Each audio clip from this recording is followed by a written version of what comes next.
I have friends that are pretty overweight, and one that died pretty recently who was really big. And he just had this feeling when he would meet people. I mean, he talked about it a little bit. He was just obese. You know, it was just this thing where you're just, oh, look at this enormous fat guy. And then to go from that to, oh, there's a guy. There's a normal guy. Yeah. That's just a guy. It's a 168-pound guy. Normal. No difference between him and anybody else. I gotta tell you, I know we love to beat up on fat people. We love to turn it into a character defect, but I gotta tell you, virtually every fat person that I know or that I've taken care of, they are not disproportionately eating more than their peers. In some cases, yes, but not on balance. The problem is that they simply do everything incorrectly metabolically. You know, so their body is functioning incorrectly. Yeah, and it's, you know, and it's I think there's a genetic component. Diet. I think there are dietary exacerbations. I think certainly not exercising makes things worse. So there are lots of predisposing factors. But at the end of the day, what's happening is when you and I eat, like let's take a meal that like if you had pancakes, bacon, and scrambled eggs, that would be like a really good mix of, that'd be a third carbs, a third protein, a third fat. So that's like a shit ton of nutrient, right? If you or I ate that, yeah, it probably wouldn't be that good for us. But like let's say we just finished a workout or something, like we're going to partition such that that glycogen will first and foremost go to replace the muscle and liver stores of glycogen. Because we have bigger muscles and our muscles are more insulin sensitive, we can actually disproportionately put more glycogen into our muscles, into the leg muscles, because you'll have done that run up the hills, right? And then furthermore, when we want to recruit energy again, we'll have the ability to actually go back and get fat, in other words, break down fat at lower ATP demands than necessarily always going to glycogen. So in other words, we partition fuel in a smarter way. And these patients, I mean, you can measure this clinically using something called RER, and of course doing other blood tests. Like they can't break down their own fat. So their body is essentially broken in that regard, and that can be fixed with diet. It's a hard problem because the way I explain it to people is, and clinically I'm not interested in weight loss, right? I mean, that's just not, I'm much more interested in longevity. And yes, sometimes weight loss comes with that, but if I ever get stuck doing weight loss, like I'm doing the wrong thing for my interest.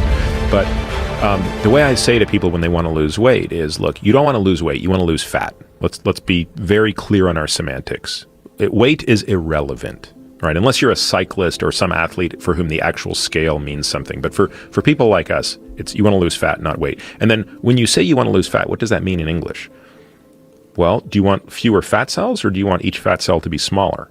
Those are totally different questions. If you want fewer fat cells, have liposuction. But we know that doesn't fix you metabolically. So if you want to be less fat, you have to have smaller fat cells. Now, a fat cell conceptually has two inputs and one output. So now I say, let's reframe the question. You got a room with 100 people in it. You want fewer people in the room. What has to happen? More people have to leave the room than enter the room. So similarly, if you have a fat cell and you want it to be less fat, you got to get more fat out of it than enters it. And the fat that exits the cell exits via a process called lipolysis. And the inputs to a fat cell are something called de novo lipogenesis, which is turning carbohydrates into fat, and reesterification, which is turning fat, like in a free fatty acid, into a triglyceride back into a fat cell. Each of those three doors is controlled by hormones. And so the purpose of nutrition or fasting or exercise or drugs or hormones or all these things is to manipulate those hormones in the direction of what I call negative fat flux, or what would be referred to in the literature as fat balance, negative fat balance. And the hormones that drive that are many. Insulin, hormone-sensitive lipase, testosterone, estrogen, cortisol being the five most important in my opinion. Maybe someone will disagree with that, but I think those are the five that rule the roost. And so, how do you manipulate those? Well, insulin seems to be the most important of the five, and there's no better way to lower insulin than to not eat. So the first thing that happened to that dude who went 382 days without anything but water and minerals is he basically had very low insulin levels. In fact, once he got into raging ketosis, which he got into by about day 7, his insulin came up only to prevent him from going into ketoacidosis, which was what would happen if he had no insulin response. In other words, if he was a type 1 diabetic, he would have died of ketoacidosis because he wouldn't have had the insulin to regulate the uptick of ketones. But if you or I did this, because we have a normal pancreas, we would actually make just enough insulin to suppress ketogenesis and keep that beta-hydroxybutyrate level in the, kind of in the neighborhood of probably 7 or 8 millimolar, as opposed to getting north of 12 to 15, which is when you get into trouble. So, how do you manipulate insulin? Nutrition is the first way. If you can't fast, the next best thing is to reduce carbohydrates. Carbohydrates obviously are the most insulinogenic of food, although protein can be quite insulinogenic as well. It has a different response. And then that's when you start to think about these other things. I've seen patients where they just can't lose weight. And I watch what they're doing, and they're doing everything right, but they just can't lose weight. But then you notice their cortisol levels through the roof. It's hard to get rid of fat when you have lots of cortisol. Cortisol is a very anabolic hormone to fat and a very catabolic hormone to muscle, which is the exact opposite of what we want. Testosterone, of course, is the exact opposite. Testosterone is catabolic to fat, but anabolic to muscle.